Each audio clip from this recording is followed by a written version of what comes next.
Bumi satu-satunya planet dalam sistem suria yang mempunyai hidupan. Manusia, haiwan, tumbuhan, dan pelbagai hidupan lain ciptaan Tuhan mendiami bumi ini. Namun, mutakhir ini, pencemaran alam semakin mencengkam bumi. Isu pencemaran alam merupakan kisah tragik tentang kemerosotan kualiti alam akibat aktiviti manusia seperti pelepasan gas berbahaya, pembangunan berlebihan, pembuangan sampah sarap, pembuangan bahan buangan yang tidak lagi digunakan, dan sebagainya. Negara yang kita cintai ini juga tidak terkecuali dalam menghadapi isu pencemaran alam.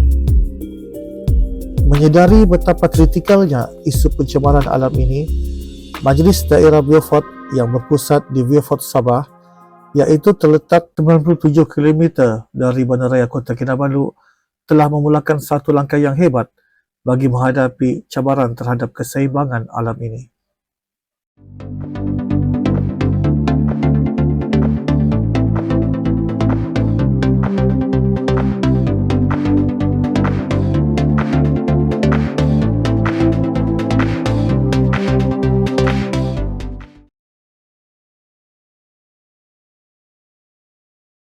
Majlis Daerah Beaufort sebagai pegiat utama pembangunan di kawasan bandar atau desa serta pengukuh sosioekonomi secara holistik di daerah Beaufort telah memperkenalkan Pusat Aspirasi Rendah Karbon atau lebih dikenali sebagai PAK bermula pada tahun 2019 yang lalu.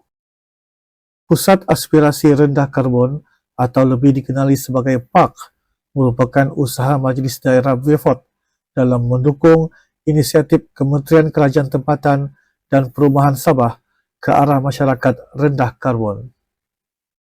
Assalamualaikum warahmatullahi wabarakatuh. Salam Sabah Maju Jaya, salam Malaysia Madani. Saya Sakri bin Jidih, merupakan Ketua Bahagian Perkhidmatan Bandar Majlis Daerah Beaufort, merangkap juga pengurusi Pusat Aspirasi Rendah Karbon Majlis Daerah Beaufort ini. Cakap tentang Pusat Aspirasi Rendah Karbon Majlis Daerah Beaufort yang juga kita gelar sebagai PAK adalah merupakan tempat di mana kita mengumpulkan sisa-sisa pejal yang boleh dikitar semula untuk dibawa kemari di PAK ini, dikumpulkan di sini.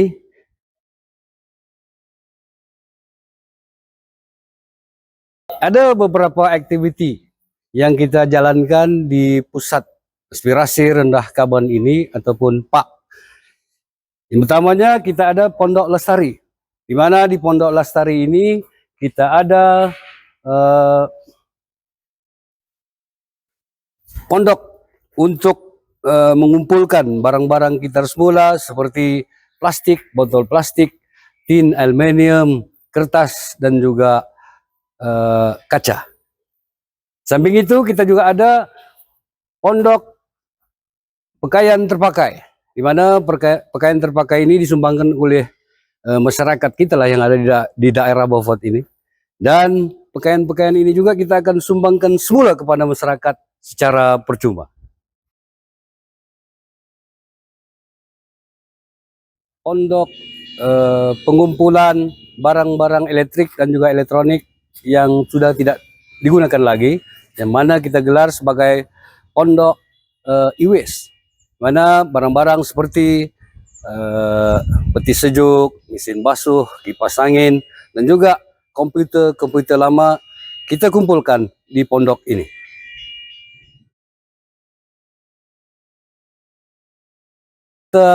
Pengumpulan air hujan yang mana kita panggil sebagai spa.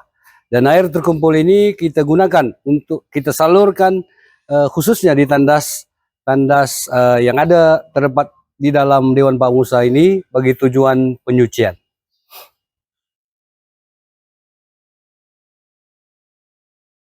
Dan seterusnya kita juga telah mewujudkan Taman Mini Harbor, yang mana taman ini diselenggara sepenuhnya oleh seluruh kaki tangan Majelis Daerah Beaufort dan berbagai-bagai jenis pokok herba lah yang telah kita tanam di sini.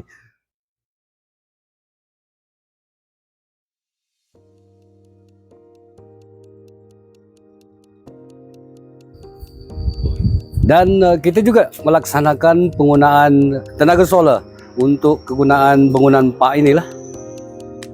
Langkah Majlis Daerah Beaufort memperkenalkan park merupakan usaha terbaik dalam melestari alam secara sistematik dan mapan.